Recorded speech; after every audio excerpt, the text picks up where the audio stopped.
In November 2024, I had the honor of attending the Earthshot Awards hosted in Cape Town. In rooms, spaces, and even boats filled with people making a difference, I knew I had to play my part the best way I know how, through storytelling. So journey with me as I sit down with some of the most innovative people in Africa who are repairing our planet by protecting and restoring nature, cleaning our air, reviving our oceans, building a waste-free world, and fixing our climate, and might I add, empowering women all over Africa. My takeaway? No action is too small. We can all do something. So I ask you, how will you play a part in saving this place we call home and impacting another person? Hello, Wisdom and Wellness family. I'm Bumila Dwaba, and welcome to an incredible episode in partnership with Earthshot. And today I'm joined by two incredible women who are doing amazing things all the way in Nigeria. I've got Habiba Ali and Safiya Aliyu. Did I say your names right? Yes, you did. You did. Okay, amazing. Welcome, Safiya. And you are the general manager of Sosai Renewable, right? Yes, I am. To get started, I'd just like you to share a quote or a saying or an African proverb that you live by that shapes your life. Okay, I don't know if it's an African proverb, neither do I know who has the quotes, but there is something like there is always a way out. So you might Ooh. not like it, but there is always a way out.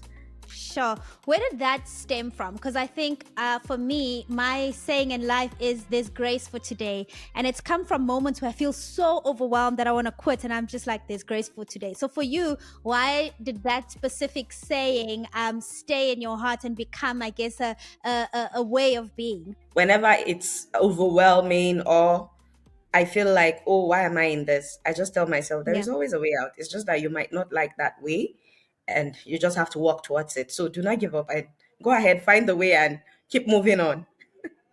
I love that. I think it speaks to really the resilience of African women, honestly. Can you I just think tell so. us you think so? I agree. Can you tell us briefly what Society Renewables is all about and what problem you guys are actually solving? Okay, for us at Sosai Renewable Energies Company, our mission is actually to afford renewable energy to communities.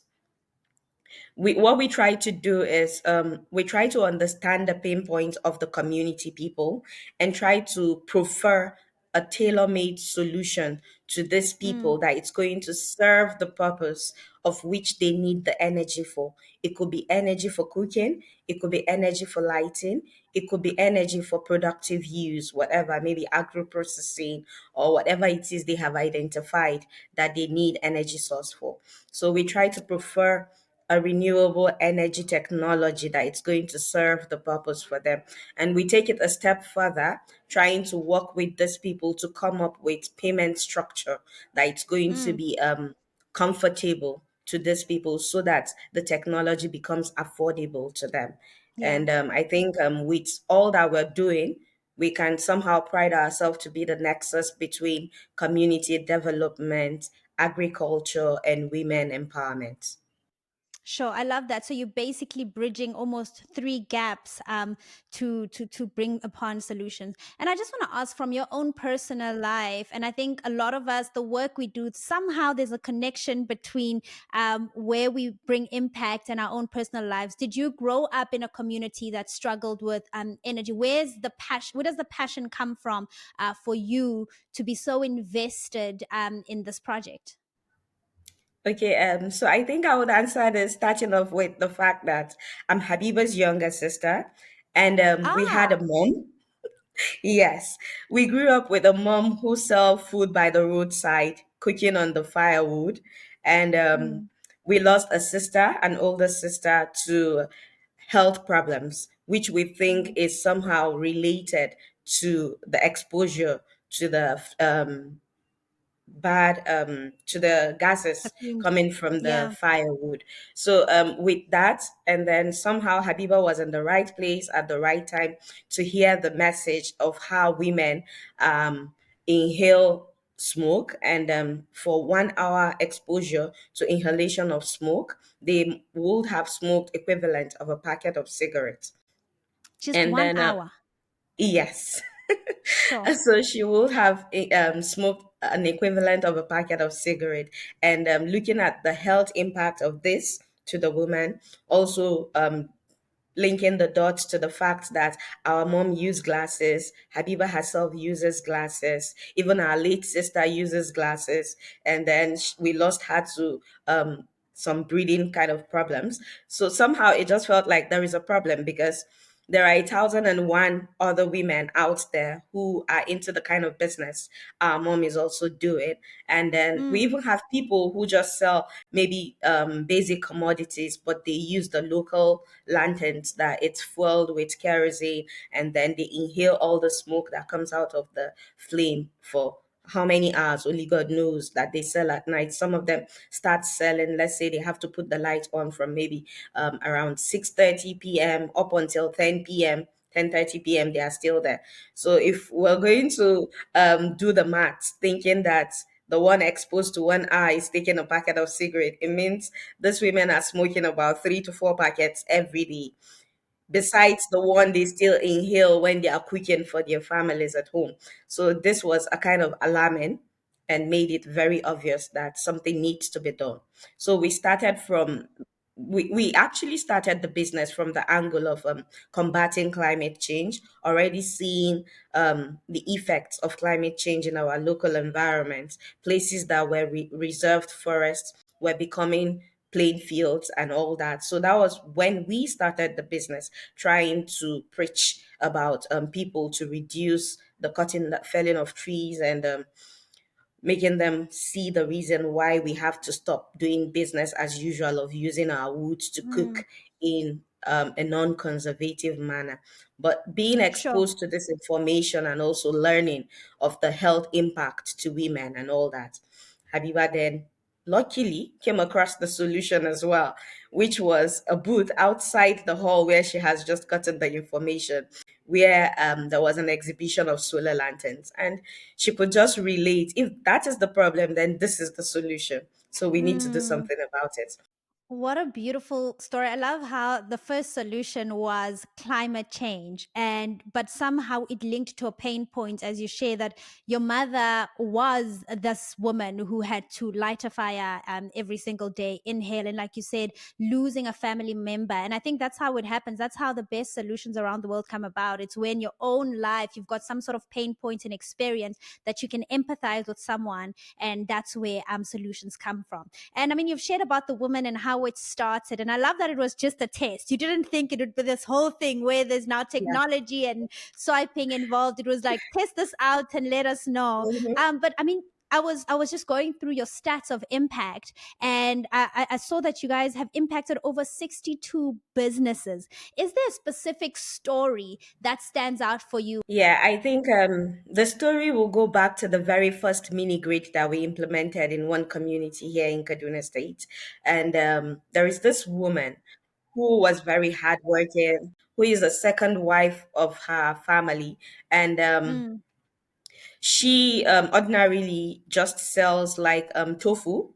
That's the cake you make from soya beans, and that's what yeah. she normally does and sell. So sometimes she gives it to the kids to go hawk it around the community and come back with the money, which she just uses. And according to her, it was quite very small. It wasn't Mm, really useful to do anything. But after the implementation of our very first mini grid in that community, even before the implementation of the mini grid in the community, she started selling solar lanterns. She became one of our solar entrepreneurs who was selling solar lantern in her community and even in neighboring communities. And she started sure. making some reasonable income for herself, which she said compared to what she was getting from the tofu business was incomparable, because now she Yeah. makes good money she could A use for living. something. And to take it forward, when we implemented the mini grid in coincidentally in her community, she now owns a fridge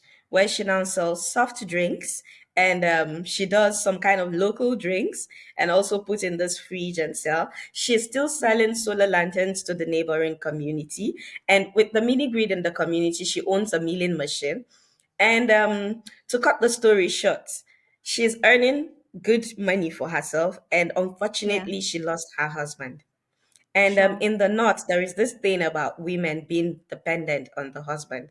So whenever the husband passes away, it's always a challenge for the family to Mm, remain together, and for how for them to manage the responsibilities of the family. So it gladdens my heart when we yeah. visited her in the community after her husband passed, and she said she couldn't be more grateful to Sose because Mm, she doesn't know what she would have done if we hadn't come into her life to ensure that she's able to take care of herself and the family. Now she would mm, have had to be looking for someone who would take care of them.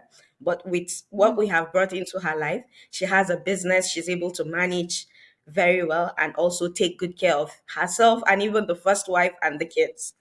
Yeah, I mean that's incredible, and it speaks of the generational impact. What can start as such a small idea can impact a life. I mean, you mentioned that she started by selling tofu, and it was just a means of survival. Next thing, she gets a fridge. Now she's able to sell drinks, and then the lanterns that are keeping her going. And now she's able to provide for her family and her husband's first wife. And I think that speaks to real solutions and impacts, where it's not just about external factors, but the daily needs and the empowerment of a woman.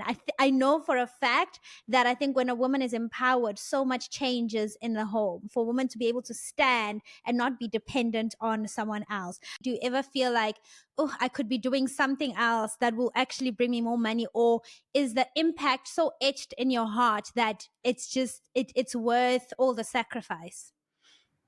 So for us, the impact, it's for they ask people what is in it for you, and for us what keeps us going is seeing the joy we bring to the families we prefer these solutions to, is understanding how the community are benefiting from what we're giving them. That has been our driving force in this Yeah. work that we've been doing for years. And for that reason, even though sometimes when it becomes very challenging, we feel like, oh, why are we doing this? And somehow you just find the joy when you see the smile on someone's face, knowing that you're the reason for that smile. You just find the drive to continue and And keep it makes preferring the solution that it's going to create huge impact in their lives. Okay. Sophia, I love how you've shared about putting impact over profits. And my final question to you is, how has saving the planet, if I could put it that way, or doing something for impact for other people changed your life personally and impacted you personally? Okay, so personally, I am the kind of person that always want to look at people and think, how can I be of help? Like growing Mm, up, I wanted to be a doctor simply because I felt I could somehow touch lives when I treat people. And so, not getting the opportunity of becoming a doctor and finding myself in a space where I could still touch people's life somehow and make meaningful impact in their lives, it's somehow fulfilling and making me feel like, yes, you didn't get to use pharmaceutical solutions to help yeah. people, but now you could use renewable energy to still touch people's lives and still see them happy. And I think personally, I have this drive when it comes to seeing that my hospitality somehow Mm, impacts people positively. So having that natural sense and then finally getting a solution that could also still make me feel good, it's yeah. somehow fulfilling and makes me feel like, oh, you're on the right track. I'm gonna head over to your sister. I didn't know you guys were sisters. Hi, Habiba, welcome. Just to get started, I asked your sister, is there a quote or an African proverb or even a saying or just a sentence that you live by that shapes you? My own no go climb tree. Yeah, so it means like, what is meant to be for me will be for me no matter what. And no matter how far it goes up, it will definitely come down for me. It's because it was meant to be mine anyway. So, yeah.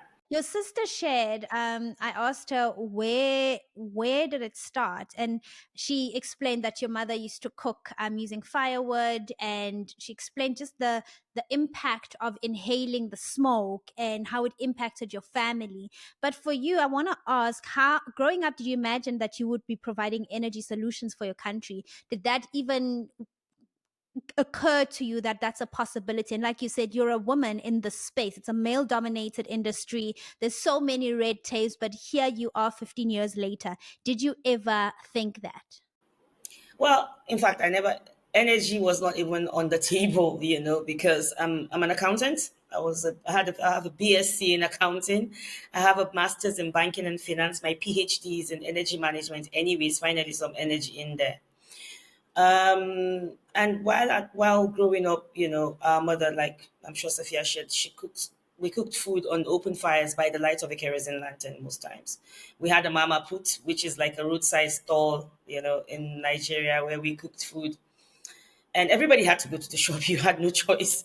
Our mom was very strict. You woke up at 5 a.m., you were in the shop and you cooked.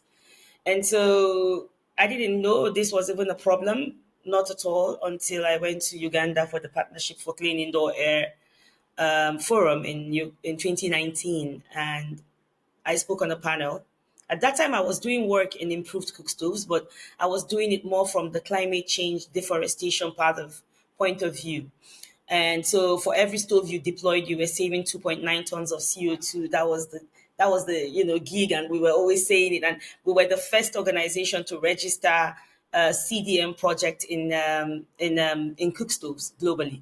So we were invited to this event. I was in the panel trying to speak about my climate change work and how I was saving trees in Nigeria and everything. And this lady speaks and says the health issues.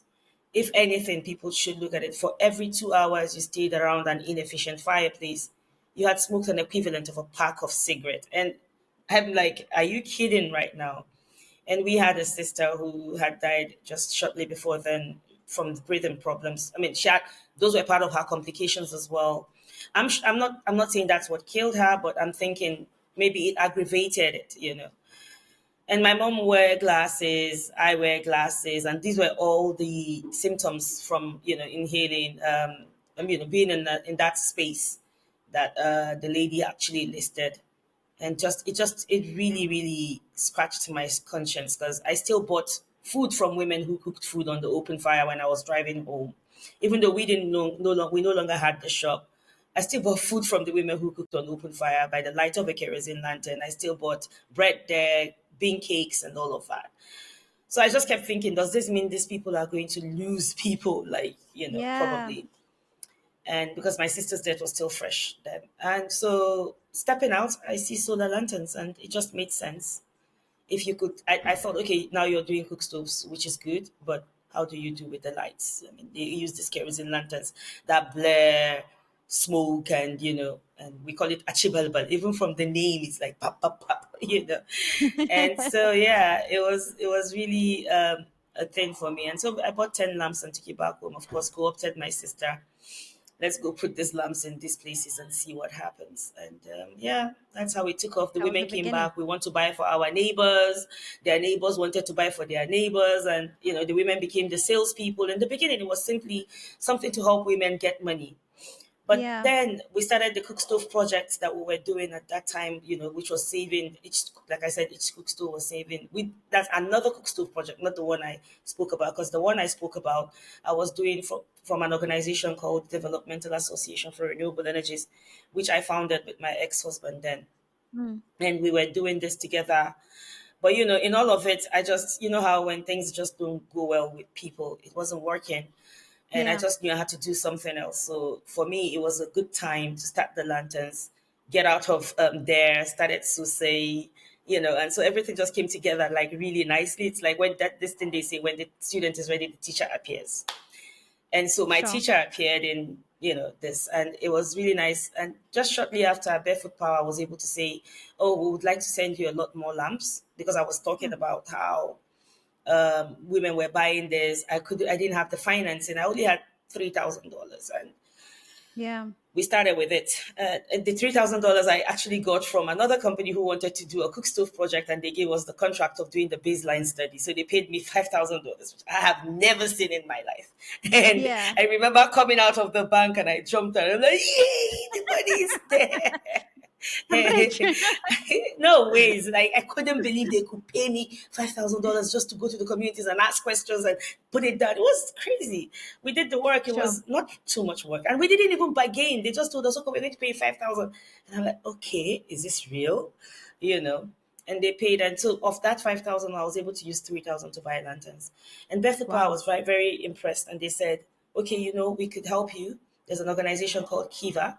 They give Mm. zero interest loans, but we are field partner. They will ask for a loan for you. They will give you the products. We won't give you the money." And I was very fine with that. And my I first think big deal was $22,954. And Sure. I think it's so amazing how, like you said, when the student is ready, the teacher appears. Is that how you say it? Yes, yes, yes. I think it's so amazing that when you really dedicated to something and like you started it as just we want to share with the neighbors and opportunities just come. But I want to touch a little bit on this for those who may not understand what's the energy crisis at hand and what is the direct impact, because I think we think of energy crisis and we think of the billionaires in their jets, and we don't realize how it's impacting us on a daily basis. so, for every household in Nigeria that does not have access to electricity, they have an alternative. And that alternative, I can tell you, 10 times out, 9 times out of 10 is inefficient. Inefficient in the fact that it emits CO2. It is affecting the health. It's causing indoor air pollution and all of that. And this is 86 million people in Nigeria. Of the surely have no access, right? And of the balance, maybe 150 million or 120 million, as they say we are. They say we are 220 million. Of the balance, three quarters do not have access to reliable energy, and that's the key word. Reliable energy is a key problem in Nigeria. And so, what are the options? People burn fuel in what we call I pass my neighbor generators that are 1 kilowatt, 2 kilowatt, and uses at least 4 liters of fossil fuel, maybe diesel or petrol, every day. Each gallon emits 27 kilograms of CO2, and people use that every day in one household. And that is when they say, okay, let's manage it. Let's turn it on at 6 p.m. and turn it off at maybe 10 p.m. so that we have some sort of light before the kids go to bed. And that's 27 kilograms of CO2 every day. If you multiply it, even just one family in a month, it's huge. Yeah. And this is like 86 million people, which is translating to about 40,000 homes. Sure. And I think just before I close, in what is your in the next 2 to 5 years, what are you hoping to achieve? What is your mission? What would you like to see different in the lives of individuals through the work that you do? So one of the key things we later, were able to put ourselves to is that we realized that energy is something that's going to help agriculture. Energy is going to help women. How? Because women can actually own the agricultural practices women normally did in our rural areas are processing. And a lot of processing was hand done. They threshed maize with their hands. They dried, cutting it with their hands and just drying outside. And so we found a niche, and we call it the climate smart village, where you can provide solutions to sort out this productive use of energy and then build upon it the grid that will then power the homes, as an extra. But key is, how do we increase the economic situation of the women in the communities? My last question for you is, how has lifting other people up, saving communities, in fact, saving lives, impacted and changed your own life? Lifting people up alongside me makes me happy, and it just Wow. makes my life really better.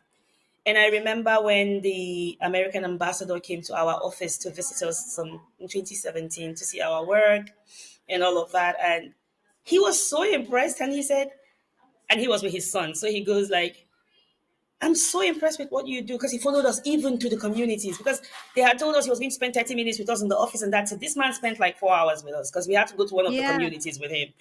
And he said, you must have been brought up really well. And I'm like, yeah, my mother did a great job. And he said, I would like to meet her. And I thought he was joking. And that's how I had to get my driver to go get my mom. My mom met us in the community, and they had this, they were talking. My mom doesn't really speak very good English, but they were able to converse, and she was so happy to see him. And then finally she said, he's asking her, how does your daughter? She said, oh, she's been like this since she was a child. She gives. Wow. I remember she came back naked one day because somebody liked her dress. So yeah, it's just something, I really, really, feel I'm trying to be as humble as possible as I say it, but Yeah. it makes me really happy when I see that people are happy because I'm in their lives. And I just think that if you start something with someone, take it to the end and make them realize that it is, I'm here with you till the very end. It's not, Till the no, very I'm end. no half measures, right? So I don't Yeah. want to give you stoves and then walk away. I've got my money, I'm gone. No. Mm. What about electricity? What about business? What about, so when we go into a community, we're like, this is what we want to do. We want to change that community. And I really love the video that Vital Voices did on me when I won the Global Leadership Award. It's amazing. Like, it just picks it. And I'll share the link with Verity. Maybe she can share with you. I really hope that you continue to be noticed so that you can get the funding so you can continue the work you're doing. You're not just changing or saving the climate, but you're changing lives. In my book, I wrote, when women heal, generations heal. And that speaks to what you're doing, where it's like, I'm lifting up the woman because I know when the mother of the house is empowered, the children are going to be okay. I would like to say thank you to Earthshot because being recognized by Earthshot actually makes it feel like the journey has been a Mm, worthwhile. For Earthshot to have recognized you, it means you're doing something well good. done. Keep going. Thank you. Habiba, last words, closing words? I would say that, for me, it's a more of a watch this space kind of thing. Yeah, because I just feel like it's been unlocked. Yeah. Yeah. Because we've been groveling to do it. Basically, it's always never been about the profit. It's always like, okay, to the last point of it, you get a grant from any organization, and it's 100,000, and you're using Yeah. 150,000 to do the work Hey. because you Yeah. just want to make sure the work is done, and you're just struggling and struggling. And that 50,000, you're borrowing, you're taking from every point, and then you're owing people and everything.